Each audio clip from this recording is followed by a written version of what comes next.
Hey guys, so in this tutorial, we're going to be creating a search bar for a data table. And I wanted to do this one a little bit different because I wanted you to be able to reuse this in your own applications. And so the best way that I could think of was to not give it too much detail, not give it too much functionality that was specific to this tutorial, but rather leave it kind of broad so that you can extend it yourself. But also, and I'll show you what I mean by this in a second, I wanted to be able to make it very easy for you to just plug it into your app and it just work. And like I said, I will show you exactly what I mean by that in just a moment. So let's go ahead and demonstrate what it is we're making here. Okay, so as you can see, I've got this data table here with a basic design, and I've got a search bar up here. And what I can start to do is type in some stuff, and you can see that the results are narrowed down live as I'm typing. So I type in a J, and everything with a J in it is down here, and I'll go ahead and take it further. Oh, now we have Joe as the only result left, and we can do that with all of the columns. You know, I can do it with the age here, so I'll put a 3, and you can see there's 31. 19 is here, but it's because it's finding the address, which has a 3 in it. And then the age 39 here, and then I'll go ahead and put a 1 here, so it narrows it back down to Joe. And as you can see, you can search by any of the data in any of these rows, and it will update live with the results. And as you backspace out of it, it will return to its original state.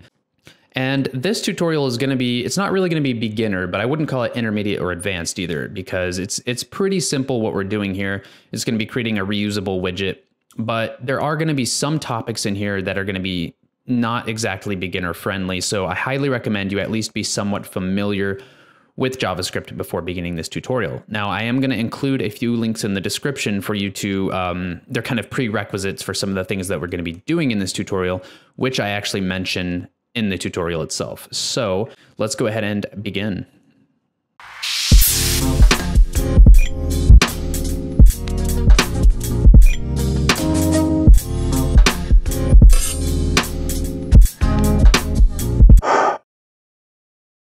So before we get started, I wanted to go ahead and quickly show you what I meant by making it very easy to reuse it. So here, all we're doing is we are creating a div with a specific ID here called PortEXE search root, and you can call this whatever you want. Just make sure you reference it properly in your script file. And then we're providing a data table inside of a container. So we have this table, it's a standard HTML table. It doesn't matter how many rows or how many columns it has, as long as it follows the basic structure of having a T head with the row and a T body with the remainder of the rows. And, you know, the table has to have an ID because we're going to reference it in the JavaScript, and it has to be inside of a container. So all you have to do is put in this div tag here with an ID and follow this structure for the table. And of course, insert your script file, and what the app is going to essentially do is generate that search bar, and then it's going to parse the table and allow us to search through it. So if you ever have a data table in the future in your app, if it follows this structure, you can just plug this into your app, this and your script file, and it will just work. Now, the one thing that I will say could be improved on this is that, say you have a class name on one of these, say this particular row, you want to have a unique class called unique class or something like that. You're going to lose that class name with this app here, with the way that it's written so far. So after this app is complete, once this tutorial is complete, I apologize, go ahead and see if you can try and extend the app to basically maintain or retain the class names or the IDs or the custom styles that you may have. All right, cool. So let's go ahead and get started here. So we're not going to worry about the HTML and CSS in this tutorial. So what you want to do is look in the description of this video and find the link to the GitHub. Go ahead and go to the GitHub page, and I want you to copy some of the files. Okay, so we're going to have one file in here, which is a background image. I want you to go ahead and I want you to download that background image, make sure it's titled bg.jpg, and put it in the directory wherever your index.html and your CSS files and all of that are going to be. Make sure it's in the same directory.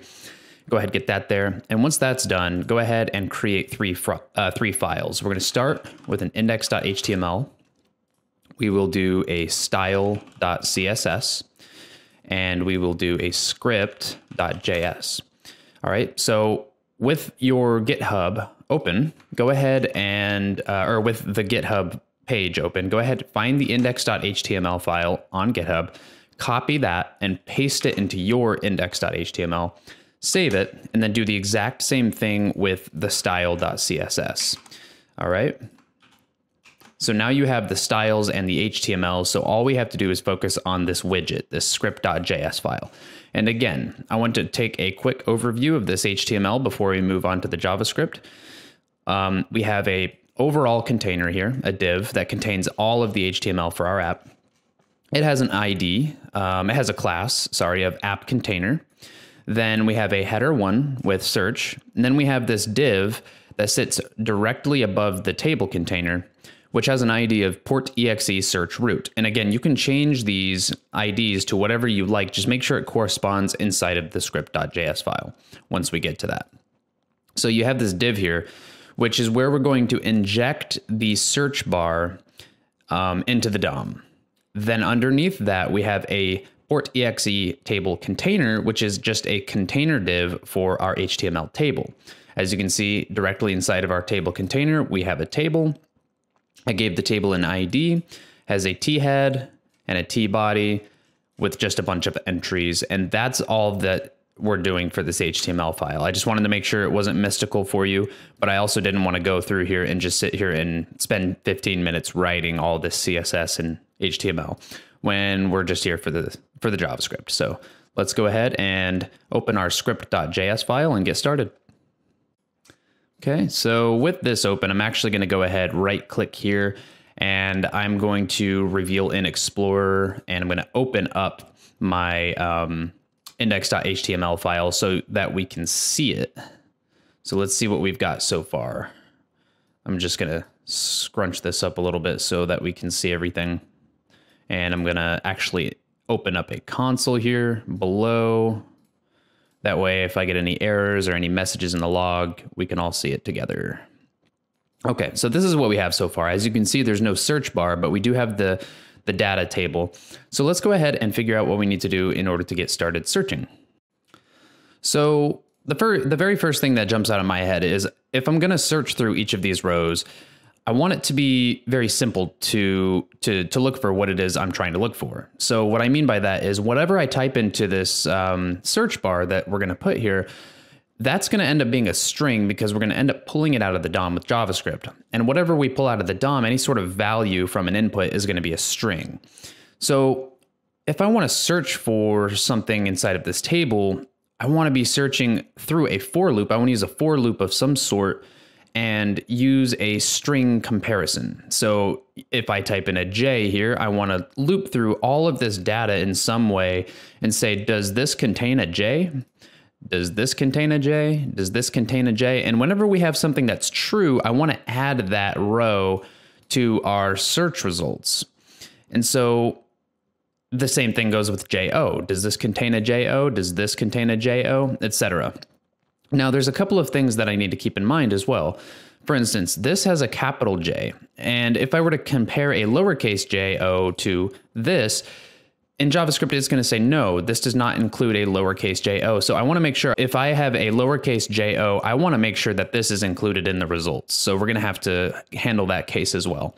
But one thing that the way that I'm thinking about it is that each of these rows should be an array. So if I'm going to loop through each row, that means each row is an array. And so it's going to be a two-dimensional array. And I think what the data is going to look like is this. So let's come over here, put a comment in here so we can kind of illustrate what I want the data to end up looking like when we're searching through it. So we have the table, which is one array, and then we have a bunch of rows, which are other arrays. And in this case, we have strings for each item inside of the row. We have Joe, 31, and 11 Baker circle.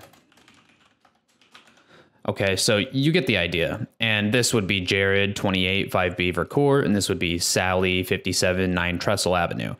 And the idea would be to loop through this array. So we'd be looping through these child arrays, and then we'd have to do another loop inside of these arrays. Okay, so I just wanted to give you an idea of my thought process before we actually start writing the code. All right, so the first code I want to write is the code that's going to create this search bar here so that we can actually type stuff. So I'm going to create a function, and I'm going to be using ES6 arrow function syntax. So let's go ahead and start with a const create search input element. That's going to be the name of the function. And inside of here, what we want to do is create an element, an HTML element, and then we want to add a class to it, an ID, and then we want to return it so that we can call this and have it return the search input. So the first thing that we'll do is create a const called L, and we'll say document.create element, which is provided to us in the API from the web browsers. Create element, and what type of element do we want? Well, here we want an input because we're going to use it for our search input. We want to go ahead and add a class to it. So l.classList.add. And the class that I want to add, and you can change the name of this for your own app, but I'm going to just call it PortEXE search input. Now keep in mind, guys, if you decide to change this class name, make sure that whenever you change a class name or an ID or anything like that, you go and check the CSS file and also the HTML and make sure it all corresponds correctly. Okay, so let's go ahead and add an ID. So l.id, and I'm going to call this the PortEXE search input as well. Cool, so now we have a class list. I'm sorry, we have a class, an ID, and let's go ahead and return the element. So now we have a function that creates this input, adds a class, gives it an ID, and then returns it. And that's great, but we want to go ahead and actually put it inside of the DOM here. So let's do that. Let's come down here, and the very first thing we'll actually do is go ahead and grab. So if we go to the index.html, we can see that we have this PortEXE search root. We need to grab this div, and we need to inject the element that this returns into this div. And so the ID of this div is PortEXE search root. So just keep that in mind. So I'm going to say document.get element by ID, and the name of that ID was PortEXE search root. And what we want to do is we want to append child. So we want to say .append child, and we want to append this element into this element right here. So the element that we want to append here is literally going to be what is returned from this function. So let's go ahead and say create search input element. Go ahead and invoke it and put your semicolon and save it. And let's see what happens when I refresh. Cool. You can see now that we have this input. It doesn't do anything yet because we haven't actually added any functionality to it. But if I were to right click inside of here, click inspect, you can see it actually has the class and the ID that we gave it as well. So one thing that I like to do is I don't like to just have this hanging out. So I want to create a function called init, which basically just stands for the initial function that gets called whenever the app is loaded. And I want to throw that thing inside of our init function. And instead of just calling it directly outside of it, I just want to call init. And so all of the stuff that is going to happen, I just want to make sure this is visible to you guys. All of the stuff that's going to happen initially is going to go inside of this init function, and we're simply going to call init. So let's start doing stuff with our search. I'm going to come over here and have the console open because we're going to log some stuff. I'm going to create an extra line underneath this. So we want to make sure that I'm going to put this on another line, guys, because I want to make sure you guys can see all of this. So you don't have to do this, but I've got the font size a little too big and it's going off the screen. So this is all just one line of code. But what I want to do is start actually doing stuff with the search input. So in order to do that, let's create a pointer to that. Let's create a variable and we'll call it search input. We'll set it equal to document.get element by ID. And of course the ID is PortEXE search root.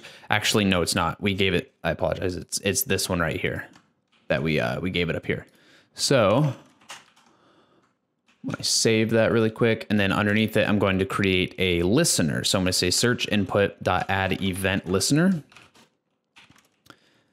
And the type of listener that we're going to want here is a key up listener. We're going to want to listen for key up events. So whenever you type, basically there's two events that get fired. There's a key down, and then a key up is when you lift off of the key. And whenever we lift off of the key, we want to fire a function off. And you can see this is our arrow syntax. We're saying do whatever's inside of this function whenever we have a key up event. But it automatically passes this event into the argument itself. So we're going to have access to that event and we're going to use that. But first, what I want to do is simply console.log and just make sure that it's working. So I'm going to put a little string here that says working.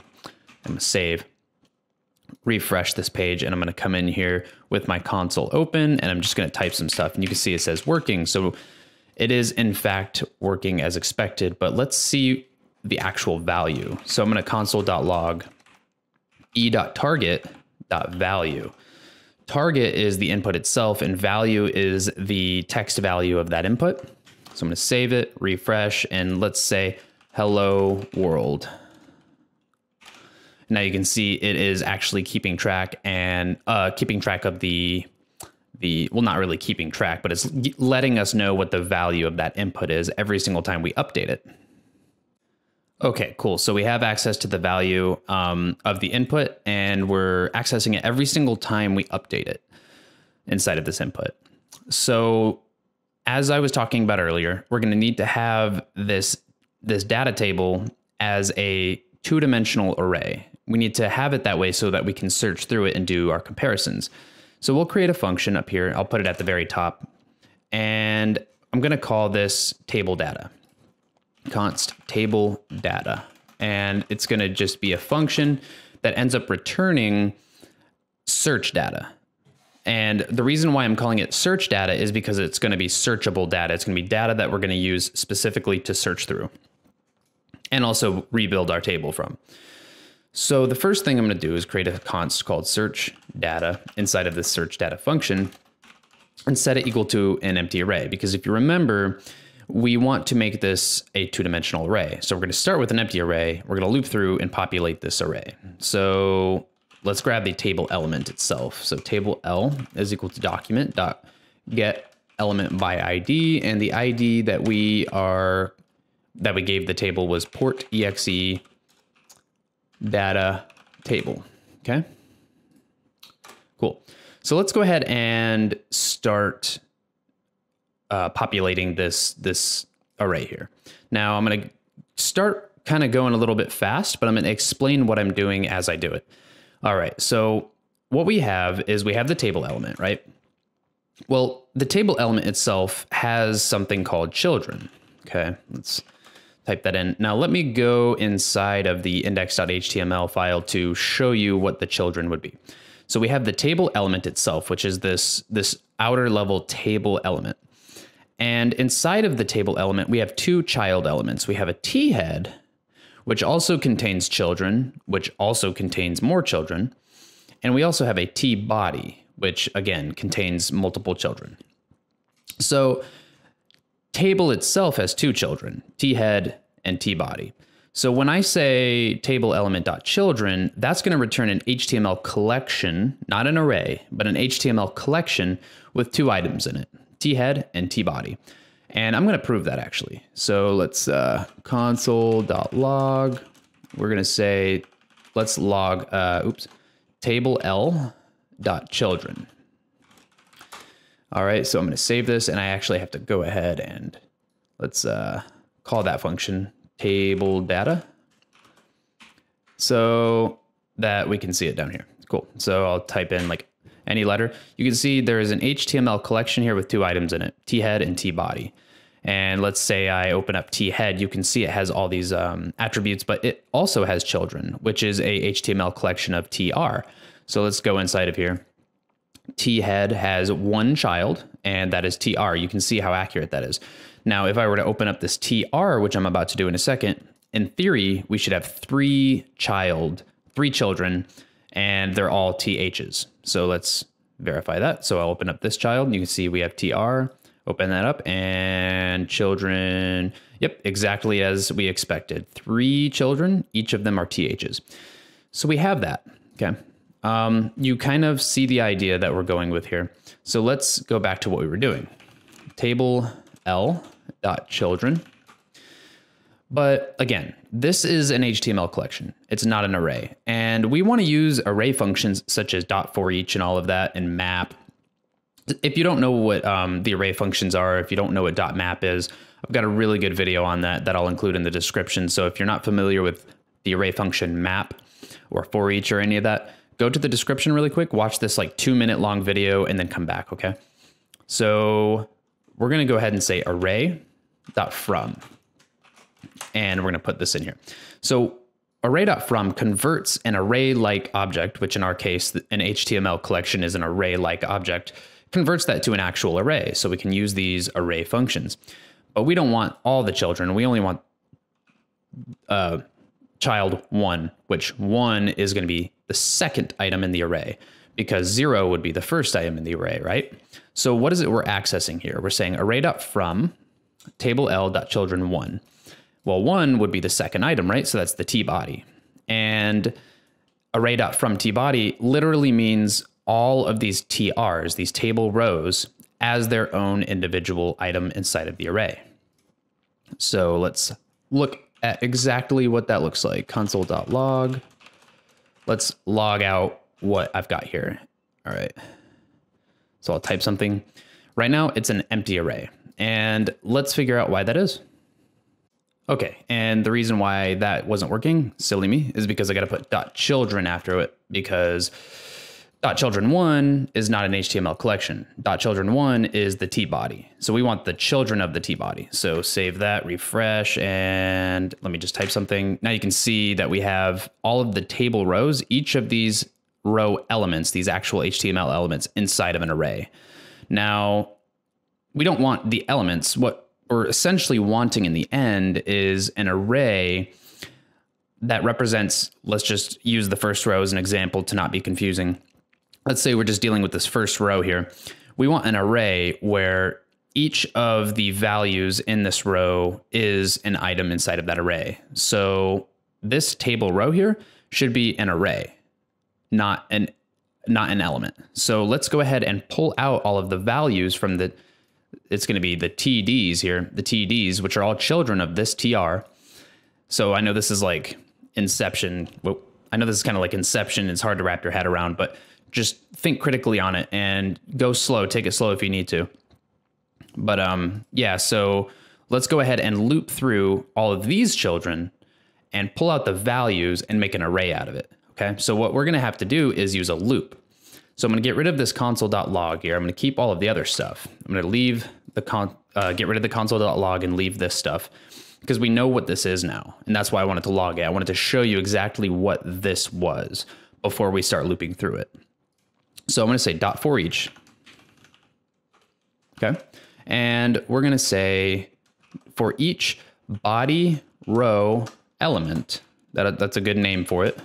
For each body row element, what we want to do is append an item or push an item to our search data array. And the item that we want to append to our search data array should be an array of all of the items in the row. So search data dot push, and inside of this dot push, whatever we put inside of here needs to be an array of each of these items. An array that just contains the string value of each of these items. Really just trying to make this as clear as possible. All right, so in order to do that, I'm going to use the map function. So I'll assume that you are familiar with the map function or you went and watched the video earlier. So I'm going to go ahead and say array.from. I'm going to convert our body row element dot children. Remember, the children of each row. So let's say we're on the first row. We're on the first row. The children of this row is going to be 3 TDs, Joe, 31, and 11 Baker Circle. We need to extract the values out of these TDs, table datas. We need to extract the values out and just return the values rather than TD. So map is perfect for this. So we will do that. So we're going to say array.from, and we're going to use map.map.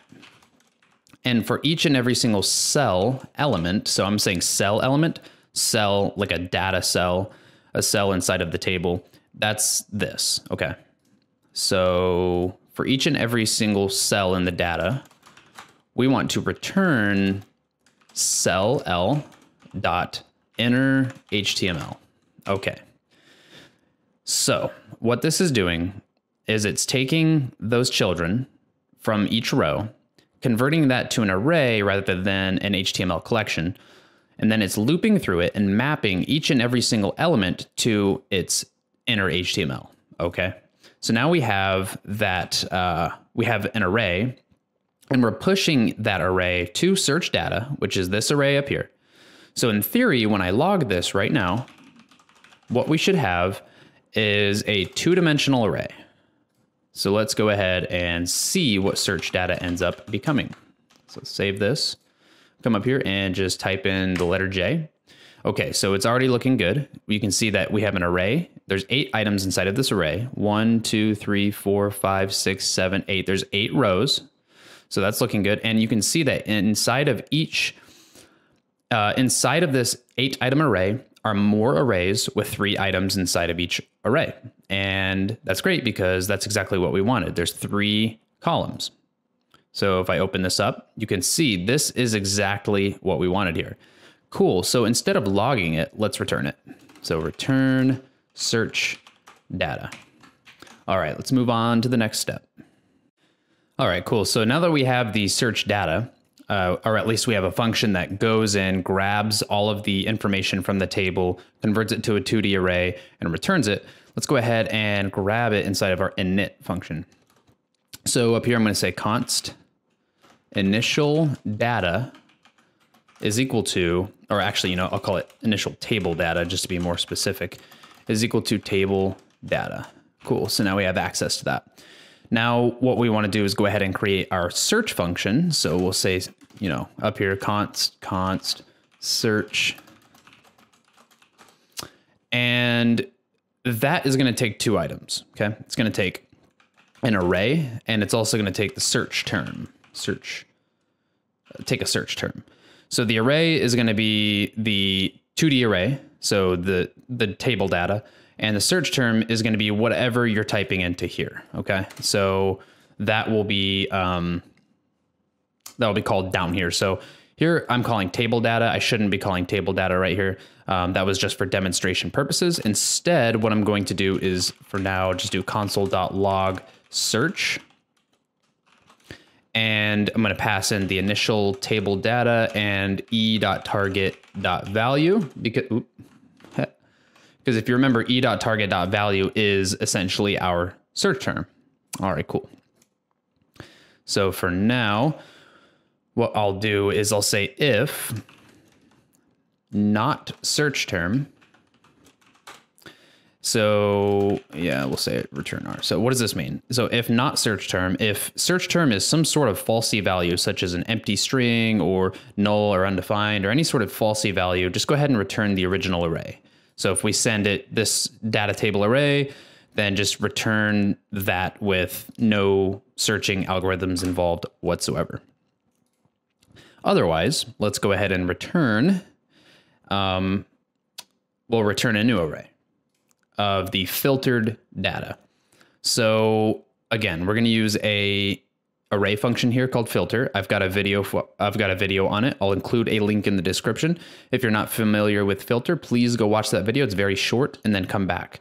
So if you have watched that video or if you are familiar with filter, let's begin. So what we want to do, first we'll go over the theory, is we want to take each of the rows, we want to loop through each of the rows inside of this array, and we want to then check if any of the items inside of that row happen to contain the search term.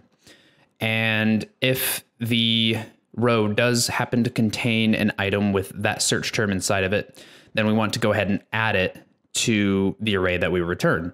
So the easiest way to do that is to say filter. We're going to use array.filter. So we're going to say return r.filter. All right. And for each and every row, we want the rows that pass the test we are about to write out. So what we're about to write out is a return statement. And if this evaluates out to true, then it's going to add this to the array that we return. If it returns false, then it's not going to add it to the array that we're going to return. Cool. So return row.find, which is another array function. For each and every single item inside of our row, we want the item dot to lowercase, and I'll explain that. So to lowercase, remember what I was saying, if we have Joe here with a capital J and I type in a lowercase j, I want this to be included in the results. So what I'm doing is I'm taking all of the items that we're looping through, making it all lowercase, making our search term lowercase, which we'll do in a second, and comparing the lowercase versions so that we always get a match, even if it's uppercase or lowercase, okay? So we're saying if item.toLowercase.includes, if it includes our search term, .toLowercase, then this is going to return true. So I'm going to put this on 2 lines so that it's like, so you guys can actually see the whole thing. Okay, I'll just move this over here. That's kind of ugly. Let's see. So this is good enough. You can see it all here. Okay, sorry. So what we're doing one more time is we're doing array.filter, and for each row, we want the rows where for each item, there's at least one item .to lowercase .includes the search term .to lowercase. Okay, cool. So I think that's actually good. Yeah, so that's our search function. So now I can save that. Let's come back up here and I'm going to type in Joe. Okay, so I've typed in Joe and we have one result here. We have one result and it happens to be the one with Joe. Now, interestingly enough, let me refresh. I'll just type in J. All right, cool. So we have Joe, Jill, and Jason. So this is actually working great. Our search is working perfectly. So what we need to do is we need to actually use this search to rebuild the table with the results. So in other words, we have the results, but we only want to be displaying those results. Let's go ahead and do that. Easiest way to do it, create a function. Const refresh table. All right. And refresh table is just going to take that search data, that returned search data, whatever is returned from this, the stuff that we're logging right here. Refresh table is going to take that and then refresh the table with that data. So with that being said, we can just take this thing that we're logging here, remove the console.log and call refresh table with that data. So paste in that search function, whatever's returned from that will then be passed into refresh table. So now we have access to that data. So what do we do with it? Well, we're going to say, first we need the T body. So we're not going to mess with the header. We're not going to be messing with the header at all. We're only going to be messing with the T body. So no T head. So we're going to say const table body equals document.getElementById. And the ID of the table is PortEXE data table. And we want to access the children, and we want index 1, which is the T body, because T head would be children index 0. So we have the table body, and we want to reset the table body. So let's see what happens here. We're going to say table body dot inner HTML is equal to empty string. So we're literally deleting all of this. And that's the first thing that's going to happen inside of refresh table. So let's watch that happen. I'll type in F, boom, it's all gone. Then now that it's empty, what we really want to do is then refresh it with the new data. So let's start doing that. So data.forEach. So we're going to loop through the data. Now keep in mind that the data is a 2-dimensional array. So we're going to have to do a loop inside of a loop. Okay. So what we'll call this first one is a row. And the best way to think about 2-dimensional arrays, in my opinion, is think about it like a 2-dimensional grid, where each row in a 2-dimensional grid, if you're thinking about it literally on a piece of paper. In fact, I've got a Rubik's Cube right here. This is perfect. So think of this like a 2-dimensional array, okay? Where the whole entire front face is one array, and each row is an array inside of that whole array, and each item is an item inside of each of these row arrays, okay? So you can literally just think of it like a 2-dimensional grid. So that's why I'm calling it row. I'm also calling it row because it's table rows, but I always use row because I'm thinking about a 2-dimensional array as if it were a 2D grid. Now, if I have a 3-dimensional array, you can literally think of it like a 3D cube. All right, cool. So data.forEach, and for each row, we want to grab the current row. So we'll say cur row is equal to document, well, not grab, sorry, create element. And the element we want to create is a table row because we're creating rows. So const cur row equals document.create element table row. We're going to create a row, and we're going to loop through this row that we're currently on. So row.forEach. And I guess we'll just call it data item. For each data item, we want to do some stuff. We'll say const cur cell for, like a table cell. And we'll set that equal to a document.create element.